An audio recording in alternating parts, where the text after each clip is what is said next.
There are many types of games: RPGs, platformers, and of course, first-person shooter games. By God, there are a lot of FPS games: Call of Duty, Doom, Halo, Fallout, and one of my personal favorites, Bioshock. I've never seen an FPS game try so hard to be a fun pew-pew game while also trying to build its world at the same time. It's truly a game that got it right on the first try, but then fumbled a little, and then got it right again. So before I get into my detailed review of Bioshock, let me say that there will be spoilers. Like, a lot of spoilers. And don't worry, I'll warn you before they happen. Anyways, without further ado, let's talk about Bioshock.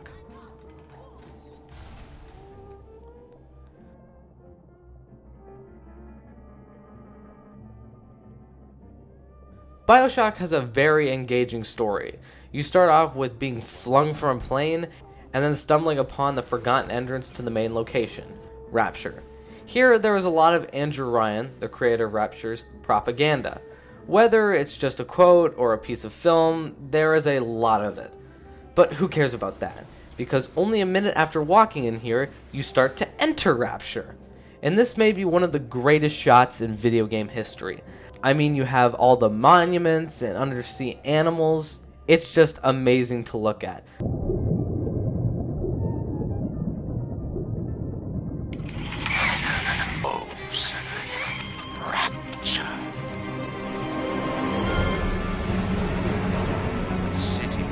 Artist would not fear the censor, where the scientist would not be bound by petty morality, where the great would not be constrained by the small.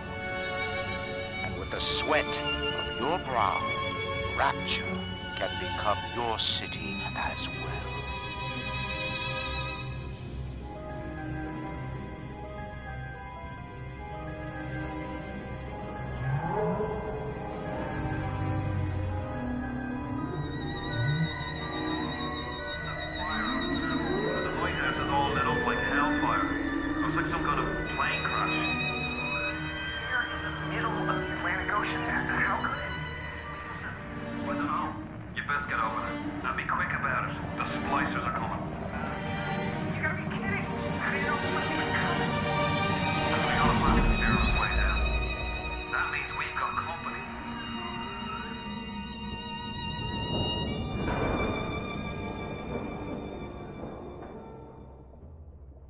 But soon after, Rapture will show its true colors, with Johnny, some random nobody, getting killed by a spider splicer, one of the main enemies.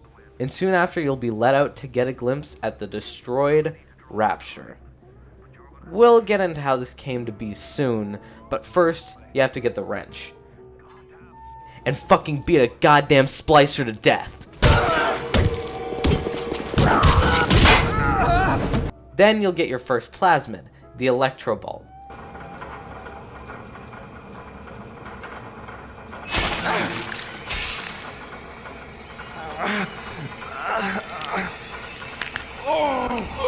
Steady now. Your genetic code is being rewritten. Just hold on and everything will be fine.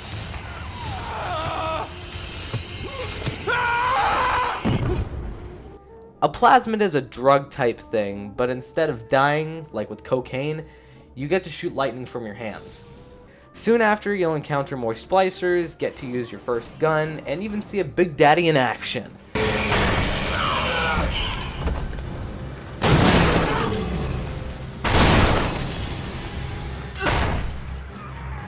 That's the Big Daddy. She gathers at him. He keeps her safe.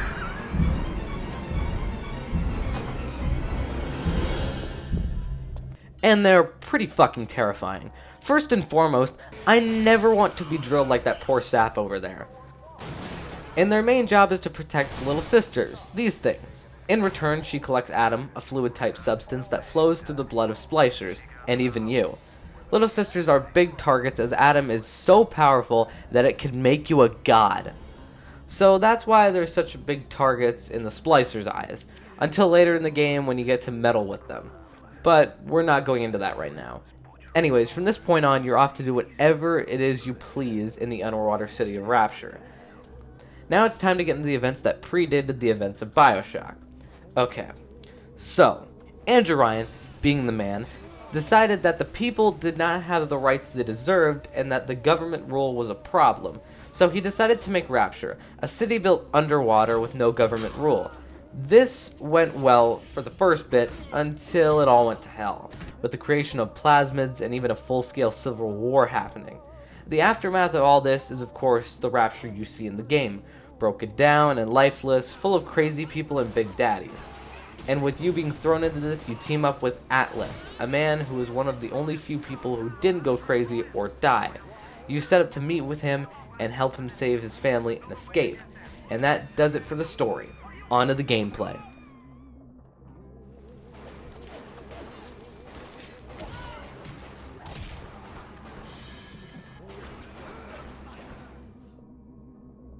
Gameplay in Bioshock is very simple, as it is a first-person shooter. You go around and blow people away, that's all. Or it is for only a small portion of the game, as mechanics are introduced as you progress, like plasmids. These are the drugs that were made for sale on the market in Rapture. The first plasmid you receive is the electric plasmid. With this you can open doors and shock other enemies so you can get a free hit. As the game goes on, you'll be introduced to more plasmids. They have different mechanics, such as the flame plasmid shooting fire, and the mind control plasmid, which can mind control the big daddies. One thing that goes along with the plasmids are the plasmid slots. This controls how many plasmids you have equipped at once, as you'll only start with a few and then be able to gain more with the introduction of the atom mechanic. These are very important, as backtracking to a plasmid machine just to equip a plasmid that you'll use once is really annoying. So getting as many of these slots each time you get more atom is a must. One of the most important gameplay mechanics are, of course, the weapons. While the plasmids are very important, the weapons such as the revolver are the most important items in the game. These help you get through areas as you can just go fucking ham on all those damn splicers.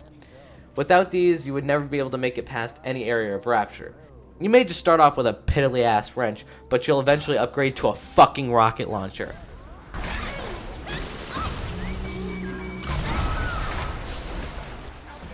Which now leads into another important aspect of Bioshock, the weapon upgrades. These are spread out through all of Rapture, and when found you can upgrade one weapon and then they'll shut down. Usually each weapon will have two aspects that you can upgrade, like increasing the damage or range of a certain weapon. I'd recommend that you upgrade the shotgun, as when it's fully upgraded, it really packs a punch.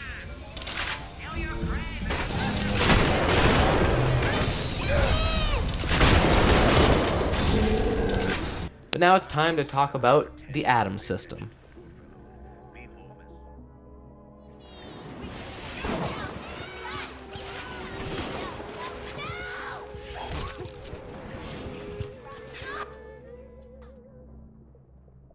This is another main piece of gameplay.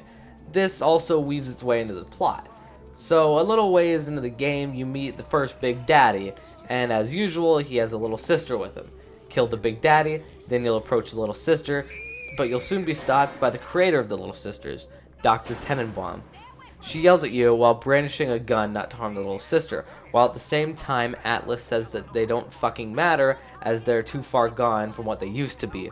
Among the yelling, Tenenbaum makes you an offer in exchange for the little sisters. She'll in turn give you Atom, the substance that can give you more plasmid slots. Pretty sermon coming from the ghoul who cooked up them creatures in the first place. Took fine little girls and turned them into that, didn't you?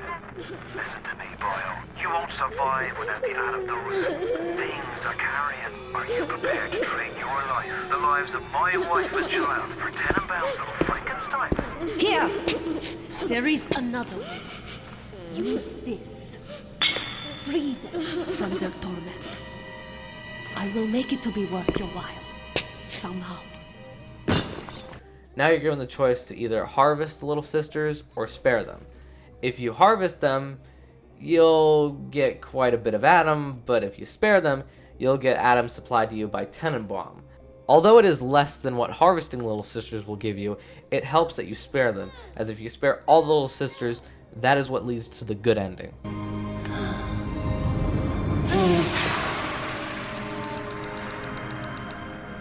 Thank you, mister.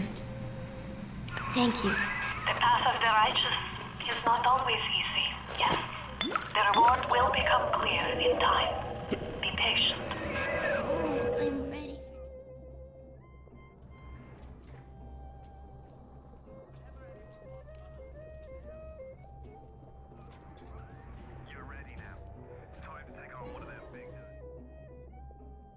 One thing that I admire most about Bioshock is the fantastic world building. I did mention this before, but I really want to go more in depth to show how much work was put into this game. First of all, you have the baseline story that is presented throughout the course of the game's main story. This involves characters that you interact with, talking about the past of Rapture, and how it became the shithole that you see in the game. The information is presented by characters like Tenenbaum, Atlas, and even Andrew Ryan himself. They give a bigger picture on all the big daddies, little sisters, and splicers that roam around all Rapture. Now we get into more of the added world building, which mainly consists of these audio diaries found all around Rapture. Each of these diaries is made by a different person. Usually the diary is placed in an environment where that character would reside. These can be helpful in getting to know a certain character before you blow their fucking brains out.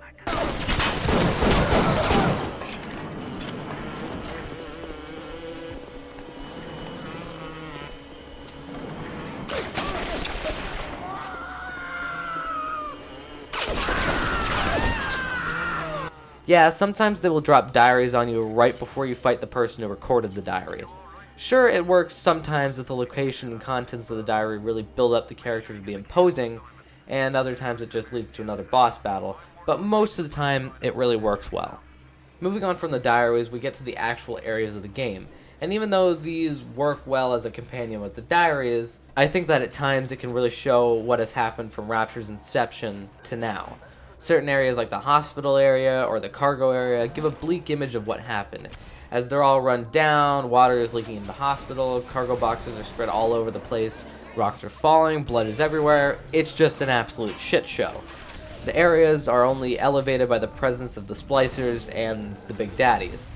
I feel like games should try to do more world building like Bioshock did, as there hasn't been a game since that has tried this hard just to make lore more complete.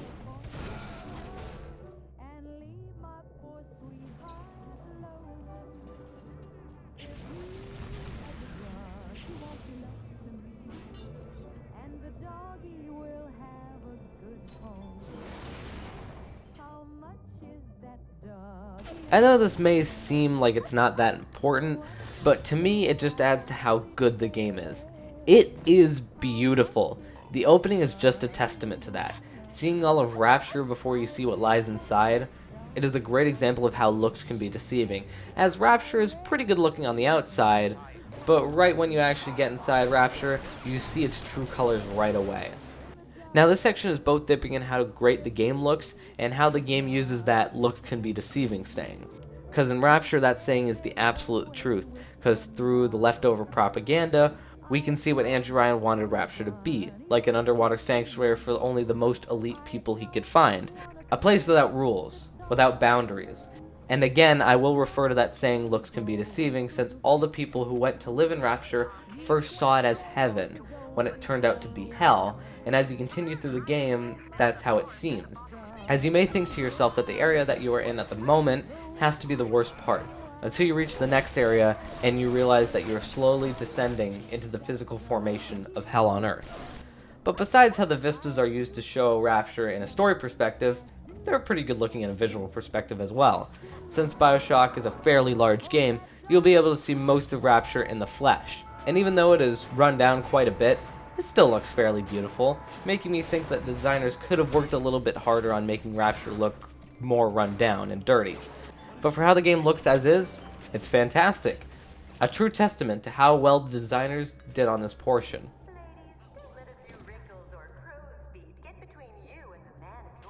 Now it's time to get back into the story, and here is my main spoiler warning. So, spoiler alert! Turn back now and play the game, since what's coming can really hit you if you don't see it coming. So I implore you to play the game before you finish this. But if you don't care or have already played it, then come on in. And let's have some fun finishing Bioshock.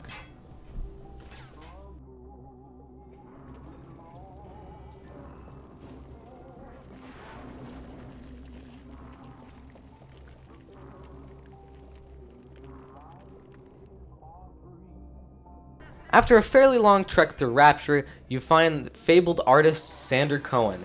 He gives you the task of killing a few subordinates and taking pictures of their corpses, to which you have to place them in these placeholders so he can finish what he calls his masterpiece. Once you finish that, he'll give you a plasmid and you are finally on to the last path to Ryan. After a few hiccups, you get to Ryan's office and meet him. This leads to one of the most important cutscenes in the game, in which in the span of a few minutes, he shows you that you have been mind-controlled the entire time. Money? Power? No. A man chooses. A slave obeys. You think you have memories. A farm. A family. An airplane. A crash. And then this place. Was there really a family? Did that airplane crash? Or was it hijacked? Forced down. Forced down by something less than a man. Something bred to sleepwalk through life until they are activated by a simple phrase spoken by their kindly master. Was a man sent to kill? Or a slave? A man chooses. A slave obeys. Sit, would you kindly? Stand, would you kindly? Run. Stop. Turn. A man chooses. A slave obeys. He then commands you to kill him with his golf club, and you do. Kill!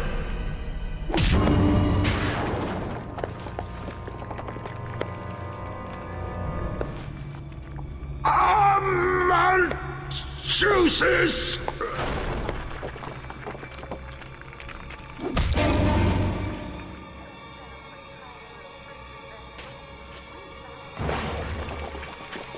A slave obeys!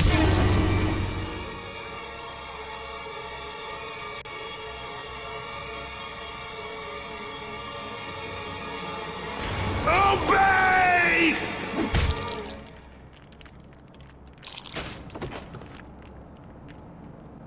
All because he said one phrase. Would you kindly? Once you kill Ryan, you turn off his self-destruction device at the request of Atlas. Or is he really Atlas? This is where the full twist is revealed. Atlas isn't who you think he is. Atlas is actually Frank Fontaine, a con man criminal, and most importantly was one of the main spearheads in the power struggle that led to Rapture's downfall. He faked his death after the war and assumed the name of Atlas. And as he explains, he made this all happen. He made the plane crash, which effectively brought you to Rapture. He also reveals that he was the person who made you in a lab and infused you with the phrase, "Would you kindly?" And as the room before Ryan's office suggests, he got onto this and spent most of his time trying to figure out what it all meant. Now, I'm not going to lie, this is the best piece of information in the entire game. As throughout your journey so far, you've heard about Fontaine, and have even heard several times that he was dead. But now, with this reveal, it all makes sense. And with that, you faint and wake up in Tenenbaum's hideout with the Little Sisters. Welcome back, child. Welcome to the city where you were born. You are angry at Fontaine, yes? Now you know the truth. You are his tool, brought back to Rapture to save him. After leaving Tenenbaum's hideout, you begin to interact with Fontaine a lot more, as he starts off by trying to get you stepped on by a Big Daddy. She's a regular mother goose. Alright, fun's fun, kid. But now, go get stepped on by a Big Daddy. Would you kindly? But it doesn't work, as Tenenbaum has somehow taken the mind control out of your brain. But as Fontaine reveals, he still has some control over you, and over the course of the next little bit, he slowly takes away from your max health. But as Tenenbaum reveals, there is an antidote, and she sends you to find it. Once you do, you get side effects that mess with your plasmids, making you unable to select them, so now you have to find another dose of the antidote. When you do, you regain full control of your plasmids and then are on the way to Point Prometheus. Once there, you encounter Fontaine and will have to chase them, which just ends in you not catching him. But Tenenbaum gets a nifty idea. She wants you to collect Big Daddy parts and become one. This section isn't bad, as you get to see what goes into making a Big Daddy. All the parts you need to get are Big Daddy boots, a Big Daddy helmet, then you need to get 3 pheromone samples to make you smell like them, a bodysuit, and finally, a voice box. Once you've collected all those, you have to lure out a little sister, and this begins one of the most annoying parts of Bioshock. You have to safely lead a little sister through several rooms and guard her while she collects Adam. She needs to be alive so that she can open doors for you. Now, I'm not sure if this section has any bearing on the ending, but I wanted to make sure that the little sister survived through the entire section. That took a while. For reference, my Bioshock game footage consists of 46 clips. This section took up an entire 5 clips to complete. 5 fucking clips. May not sound like a lot, but no other section in this game took me more than 2 clips to complete. For fuck's sakes, the final boss battle took me 1 try, unlike this section where she died and died and died. Anyways, I did complete it with the little sister safely intact. Barely. And this cues the room before the final battle with Fontaine.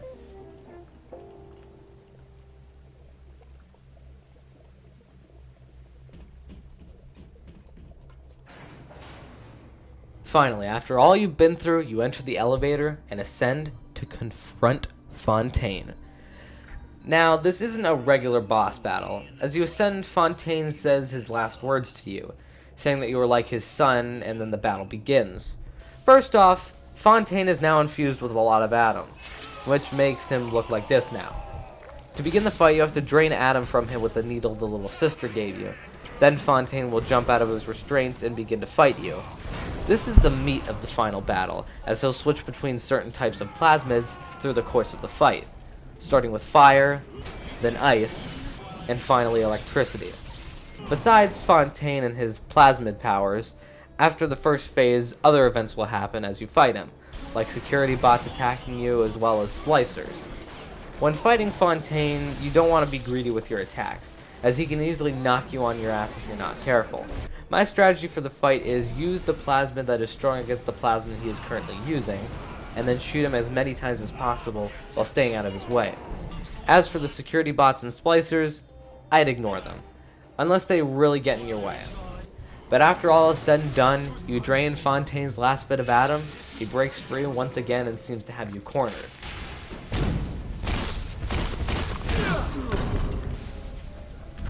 He begins to monologue as a swarm of little sisters begin to enter the room. They all then attack Fontaine and drain him of his Adam, effectively killing him. Even that life you thought you had? That was something I dreamed up and had tattooed inside your head. Now if you don't call that family, I know what is! And now...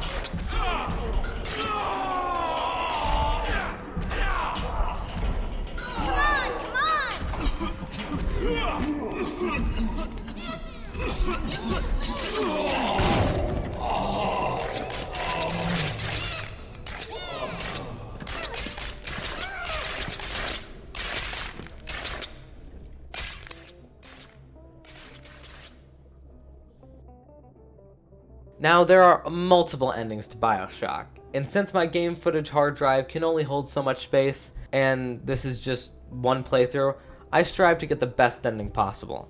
To do that, you have to save all the little sisters in the game, so that means not harvesting them. And if you do, you get the sweetest ending in the game, as you turn down their offer for you to take over the city, and as Tenenbaum narrates, you see what happened after you took them to the surface. They got to learn, love, and to live. But the most heartwarming thing, as Tenenbaum explains, is that the reward you got, even though you never said it, was the chance to have a family. I think I know. A family. That's Bioshock, an utterly fantastic game that blends good gameplay with wonderful world building and storytelling.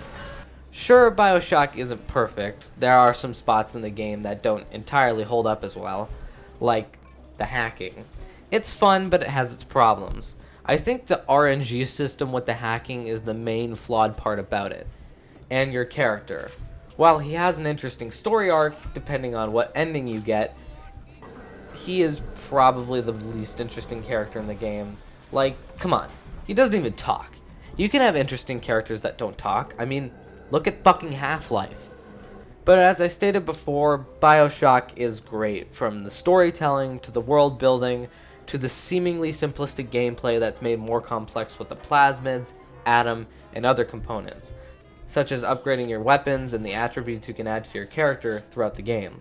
Bioshock truly took what was great about FPS games and improved upon it, which is why I'm not surprised that there are more of these games.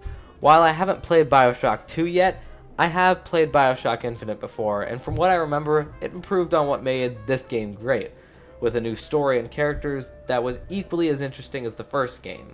Maybe I'll talk about that game sometime in the future, but for now we're going to be leaving the world of Bioshock for a while, and turn to some demon slaying.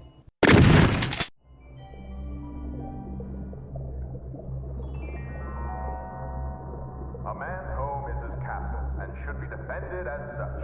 You should never back down to an intruder in the night, and with Ryan Industries home defense products,